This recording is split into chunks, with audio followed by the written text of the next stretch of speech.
बिस्मिल्लाहिर्रहमानिर्रहीम। अस्सलामु अलैकुम व्यूअर्स। सबसे पहले हज़रत सल्लल्लाहु अलैहि वसल्लम को आपकी वालिदा माजिदा ने और चंद रोज़ के बाद अबू लहब की कनीज़ सोबिया ने दूध पिलाया। उसके बाद ये दौलत खुदादाद हज़रत हलीमा सादिया रज़ी अल्लाह ताला अन्हा को नसीब हुई।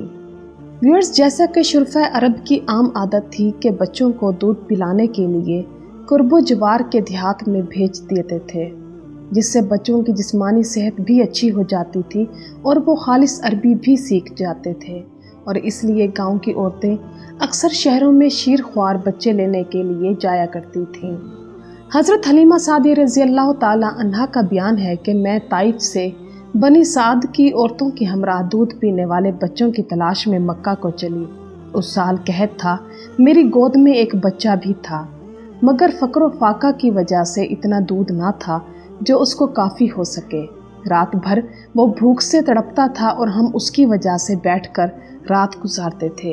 एक ऊँटनी भी हमारे पास थी, मगर उसके भी दूध ना था। मक्का के सफ़र में जिस दराज गोश पर सवार थी वो भी इस कदर लागर था कि सबके साथ ना चल सकता था। हमराही भी उससे तंग आ रहे थे। बिल आखिर मुश्किल से ये सफ़र तय हुआ। मक्का पहुँचे तो रसूलुल्लाह सल्लल्लाहु अलैहि वसल्लम को जो औरत देखती थी और ये सुनती कि आप सल्लल्लाहु अलैहि वसल्लम यतीम हैं तो कोई कबूल ना करती, क्योंकि ज़्यादा इनाम और अकराम की तवक्को ना थी। उधर हज़रत हलीमा सादिया की किस्मत का सितारा चमक रहा था। उनके दूध की कमी उनके लिए रहमत बन गई, क्योंकि दूध कम देखकर किसी ने उनको अपना बच्चा देना गवारा ना किया। हज़रत हलीमा फरमाती हैं कि मैंने अपने शोहर से कहा कि ये तो अच्छा मालूम नहीं होता कि खाली हाथ वापस जाऊं, खाली हाथ से बेहतर है कि इस यतीम को ले चलूं। शोहर ने मंजूर कर लिया और ये उस दुर्रे यतीम को लेकर आई, जिससे हज़रत आमना और हज़रत हलीमा के घर नहीं बल्कि मशरिक और मगरिब में उजाला होने वाला था। खुदा का फजल था कि हज़रत हलीमा की किस्मत जागी और सरवर कायनात सल्लल्लाहु अलैहि वसल्लम उनकी गोद में आ गए। जिस जगह आकर वो रुकी थी वहाँ लाकर दूध पिलाने बैठी तो बरक़ात का ज़हूर शुरू हो गया। इस कदर दूध उतरा कि आप सल्लल्लाहु अलैहि वसल्लम ने भी और आपके रज़ाई भाई ने भी खूब सैर होकर पिया और आराम से सो गए।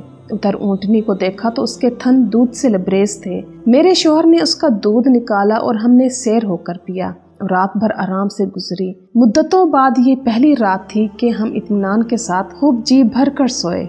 अब तो मेरा शोहर भी कहने लगा कि हलीमा, तुम तो बड़ा ही मुबारक बच्चा लाई हो। मैंने कहा कि मुझे भी यही तवक्को है कि ये निहायत मुबारक लड़का है। इसके बाद हम मक्का से रवाना हुए। मैं आप सल्लल्लाहु अलैहि वसल्लम को गोद में लेकर उसी दराज गोश पर सवार हुई, मगर इस मर्तबा खुदा की कुदरत का ये तमाशा देखती हूँ कि अब वो इतना तेज चलता है कि किसी की सवारी उसकी गर्द को नहीं पहुँचती। मेरी हमराही औरतें ताज्जुब से कहने लगी कि ये वही है जिस पर तुम आई थी। अलगर्ज के रास्ता तमाम हुआ, हम घर पहुँचे। वहाँ सख्त कहत पड़ा हुआ था। तमाम दूध के जानवर दूध से खाली थे, लेकिन मेरा घर में दाखिल होना था और मेरी बकरियों का दूध से भरना। अब रोज मेरी बकरियां दूध से भरी आती हैं, जबकि दूसरों को एक कतरा भी नहीं मिलता। मेरी कौम के लोगों ने अपने चरवाहों से कहा कि तुम भी अपने जानवर उसी जगह चराओ जहां हलीमा की बकरियां चरती हैं, मगर वहां तो चरागाह और जंगल की खसूसियत ही न थी, बल्कि किसी और ही लाल की खातिर मंजूर थी। उसको वो लोग कहाँ से लाते?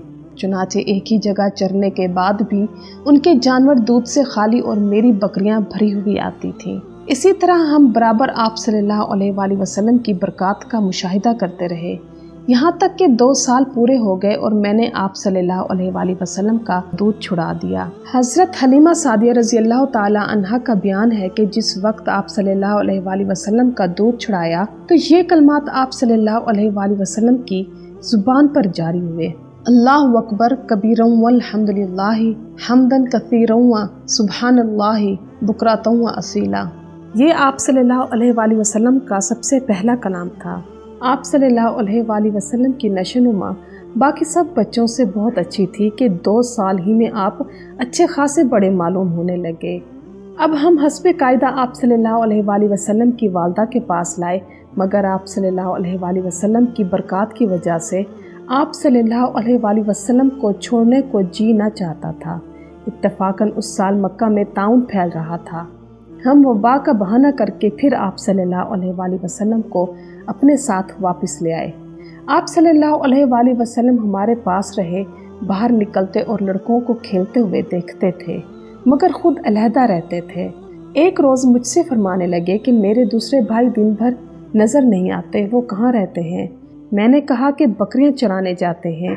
आप सल्लल्लाहु अलैहि वसल्लम ने फरमाया, मुझे भी उनके साथ भेजा करो, और उसके बाद अपने रज़ाई भाई अब्दुल्ला के साथ जाया करते थे।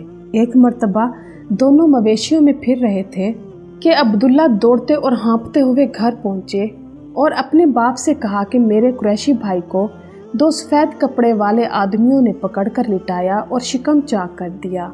मैं उनको इसी हाल में छोड़कर आया हूँ। हम दोनों घबराए हुए जंगल को दौड़े, देखा कि आप सल्लल्लाहु अलैहि वसल्लम बैठे हैं, मगर रंग खौफ से मुतगय्यर है। मैंने पूछा कि बेटा क्या बात है? फरमाया, 2 शख्स सफ़ेद कपड़े पहने हुए आए और पेट चाक करके उसमें से कुछ ढूंढ कर निकाला। मालूम नहीं क्या था। हम आप सल्लल्लाहु अलैहि वसल्लम को घर लाए। उसके बाद आप सल्लल्लाहु अलैहि वसल्लम को एक काहिन के पास ले गई। वो आप सल्लल्लाहु अलैहि वसल्लम को देखते ही अपनी जगह से उठा और आप सल्लल्लाहु अलैहि वसल्लम को अपने सीने पर उठा लिया और चिल्लाना शुरू किया कि ए आले अरब, दौड़ो, जो बला तुम पर अनकरी पहुंचने वाली थी उसको दफ़ा करो, बल्कि इस लड़के को कत्ल कर दो, और अगर तुमने इसे छोड़ दिया तो याद रखो कि तुम्हारे दीन को मिटा देगा और ऐसे मज़हब की तरफ तुम्हें दावत देगा जो तुमने अभी तक कभी नहीं सुना। हज़रत हलीमा सादे ये सुनकर झंझला उठी और आप सल्लल्लाहु अलैहि वसल्लम को उस बदबख्त के हाथ से खींच लिया और कहा कि तू दीवाना हो गया है, तुझे खुद अपने दिमाग का इलाज कराना चाहिए। हज़रत हलीमा सादिया रज़ी अल्लाह ताला अन्हा आप सल्लल्लाहु अलैहि वसल्लम को लेकर घर आ गईं, लेकिन इस दूसरे वाक़ये ने इनको इस पर आमादा कर दिया कि आपको आप सल्लल्लाहु अलैहि वसल्लम की वालदा माजिदा के सुपुर्द कर दें, क्योंकि वो आप सल्लल्लाहु अलैहि वसल्लम का तहफ़्फ़ुज़ नहीं कर सकती थीं। जब मक्का पहुंचकर आप सल्लल्लाहु अलैहि वसल्लम को आप सल्लल्लाहु अलैहि वसल्लम की वालदा के सुपुर्द किया तो उन्होंने हज़रत हलीमा से पूछा कि बावजूद ख्वाहिश करके वापस ले जाने के इस कदर जल्द वापस आने की क्या वजह है? बहुत इसरार के बाद हज़रत हलीमा सादिया रज़ी अल्लाह ताला अन्हा ने उनको तमाम वाक़या अर्ज़ कर दिया, जिसे सुनकर हज़रत आमना ने फरमाया कि बेशक मेरे बेटे की एक ख़ास निशानी है। और फिर उन्होंने भी अय्याम हमल और वक्त विलादत के हैरत अंगेज़ वाक़यात सुनाए। 6 साल की उम्र में वालदा की आगोश शफ़क़त का भी ख़ात्मा हुआ, लेकिन ये यतीम जिस आगोश रहमत में परवरिश पाने वाला था वो इन असबाब से बेनियाज है। तो व्यूअर्स, उम्मीद करती हूँ कि आपको मेरी आज की ये वीडियो ज़रूर पसंद आई होगी। तो मेरी वीडियोस को लाइक करना और मेरे चैनल को सब्सक्राइब करना मत भूलिएगा। मैं इंशाअल्लाह मज़ीद दिलचस्प मालूमाती और इस्लामी वाक़यात के साथ साथ मोटिवेशनल स्टोरीज़ भी आपके साथ शेयर करती रहूँगी। मेरी तरफ से आपको ढेर सारी दुआएं और मुझे भी अपनी दुआओं में याद रखिएगा। चलती हूँ, मिलते हैं इंशाअल्लाह नेक्स्ट वीडियो में। अल्लाह हाफिज़।